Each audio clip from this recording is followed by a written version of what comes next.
कार्तिक मास शुक्ल पक्ष दशमी तिथि भगवान की दिव्य कथा और अब जो की तिथियां है की पंच कीर्ति वाजे आज से लेकर के पूर्णिमा तक ये बड़ा ही पवित्र दिन है। आज के दिन से के कीर्तन और जितनी देर तक आप जाग करके भगवान को कीर्तन कर सका बीती देर तक के 5 दिन में जो को नाम उच्चारण करियो जावे अनेक जन्मा का के पाप जगह उदय हुए। काल एकादशी है, कथा का मैंने वर्णन आयो। एकादशी के दिन भगवान ने जगाने के लिए सब देवता है जगह कीर्तन करियो। शंकासुर नाम के राक्षस को वध करने के लिए भगवान शेषनाग की सैया पर सो रहा पीठे में सब देवता आज से ही जाकर के चिंतन करियो और एकादशी के दिन सब देवता के भगवान की जाकर के पूजा करी। एकादशी के दिन सब कीर्तन करियो, भगवान भी कीर्तन से प्रसन्न होकर के गाढ़ी निद्रा से के भगवान आज के दिन जाग्या। ये वास्ते काल हुई अपना सावा प्रारंभ हुए और देव उठनी एकादशी के नाम ग्यारस ने जानी जावे। 23वें अध्याय की कथा को भी आप श्रवण करियो। आज आप 24वें अध्याय की कथा में प्रवेश करा। आगे ये कथा 24वें अध्याय में भगवान महाराजा पृथु है जो को प्रश्न करे। महाराज पृथु कह रहे नारद जी ने कि नारद, कृष्ण और वेणी नदी के तट पर शिव तथा विष्णु गणों ने बणिये के शरीर में कला को मुक्त किया। ये बात आप पूर्व ही कह चुके हैं।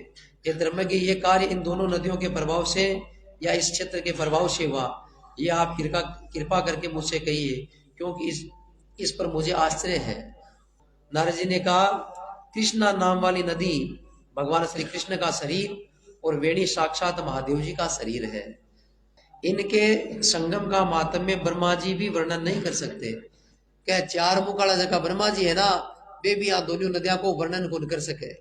इतो घेरवा को वर्णन है जो देव ऋषि नारद जगह राजा पृथु ने बता रहे हैं। तो राजा पृथु के मन के मायने भाव प्रकट हुआ। राजा पृथु ने बाता को लालसा ही बिना कथा सुनने की पूछो, महाराज इको मन वर्णन बताओ। जरा देव ऋषि नारद क्या जना मतन बताऊं। नहीं नारद जी तो कोई नहीं बता सका कथा, वे तो 6 मिनट ज्यादा एक जगह रुकता को नहीं।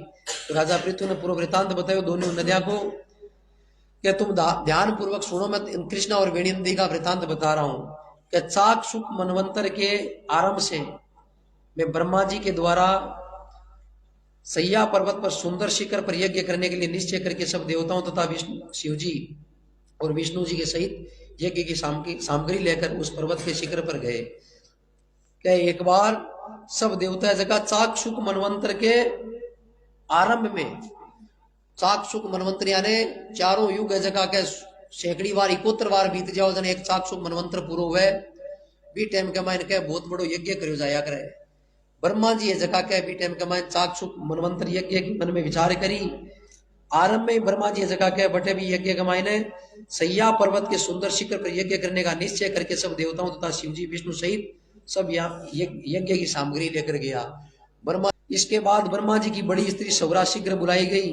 वह सने सने आ रही थी। इतने में भृगु जी ने विष्णु भगवान से कहा, ये विष्णु अपने सौरा को शीघ्रता से बुलाया था, सो अभी वो शीघ्रता पूर्वक क्यों नहीं आई। ब्रह्म मुहूर्त टल जाने पर दीक्षा कृत्य कैसे होगा। ब्रह्म के सौरा को आपने बुलाई, वो तो सने सने आ रही थी। इतने में भृगु जी ने विष्णु भगवान से कहा, विष्णु आपने सौरा को शीघ्रता से बुलाया, वो शीघ्रता से क्यों नहीं आई। ब्रह्म मुहूर्त टल जाने पर दीक्षा कृत्य कैसे होगा। तब भगवान कृष्ण ने कहा, यदि सौरा समय पर न आ सकी तो गायत्री को स्त्री मानकर दीक्षा विधान कर दीजिए। भी टेमतान गायत्री जी जगह के ब्रह्मा जी का पत्नी को नहीं आ तो क्यों आप गायत्री आकड़ा सागाड़ी है आ स्त्री है, इन ब्रह्मा जी की अर्धांगनी मान करके आप मुहूर्त तो सजाओ, नहीं तो क्या वो मुहूर्त टल गयो तो बड़ो यज्ञ है जो पूर्ण रूप से नहीं बलो। भगवान कृष्ण के कहने से कह बिन गायत्री ने जगी, क्या ये गायत्री पुण्य क्रम में इनकी स्त्री नहीं हो सकती। बड़ी सावित्री ही, लेकिन पुण्य क्रम में क्या गायत्री ना आप इसकी स्त्री नहीं मान सकते क्या। भगवान कृष्ण बात भृगु ऋषि ने की। नारद जी ने कहा, महादेव जी ने विष्णु भगवान के वाक्य का समर्थन किया। भगवान विष्णु आ बात की जन क्या भगवान शंकर भी हाँ मिला दी, कहा ये बात सही है और आप गायत्री को स्त्री मान करके यज्ञ को जो को दीक्षा को प्रावधान इन प्रारंभ करो। ये वचन सुनकर भृगु ऋषि जगह गायत्री ने ब्रह्मा जी के दाहिने ओर बैठा करके दीक्षा विधान प्रारंभ कर दिया। और ब्राह्मण ने हर घर को मालिक है जो हुक्म दे दिया ब्राह्मण तो क्या बैठा करके और वो मूर्त साजने के लिए क्यों ब्राह्मण का मुख्य क्रम होता है मूर्त करानो। आज जन के सब देवता महादेव जी का वचन सुन करके सब है जगह भृगु जी के गायत्री को ब्रह्मा की दाहिनी ओर बैठा करके यज्ञ प्रारंभ कर दिया। ऋषि गण है जगह गायत्री को दीक्षा दे ही रहे थे, उसी समय यज्ञ स्थल में सवरा पहुंच गई। अब कौन कहते ब्याह ढूंढो बी टाइम के माइन गायत्री ने बट बैठी देखी अरे बा बी टाइम यज्ञ प्रारंभ करो जगी टाइम में सावित्री जी जगह सज करके आ गया। आया जन कियो जे सवरा के बट पहुंची ब्रह्मा के साथ गायत्री को दीक्षित देखकर से पत्नी भाव से ईर्षा करती हुई क्रोध से कहने लगी विदिनी मातावा का मायने वो भाव प्रकट हो गयो।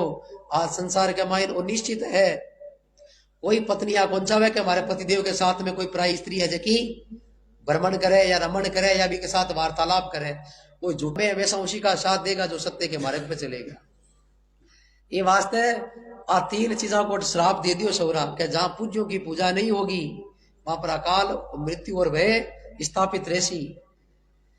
ये गायत्री जो ब्रह्मा की दाहिनी ओर मेरे स्थान पर बैठी है ये अदृश्य बहने वाली नदी हो जाएगी। क्या श्राप दियो क्या गायत्री है ना अब ब्रह्मा की दाहिनी ओर बैठी है अदृश्य रूप से बहने वाली नदी हो जाएगी। आप लोगों ने अपने विचार से इसे मेरे स्थान पर बैठाया, आप लोग भी जड़ रूप से नदी हो जाओगे।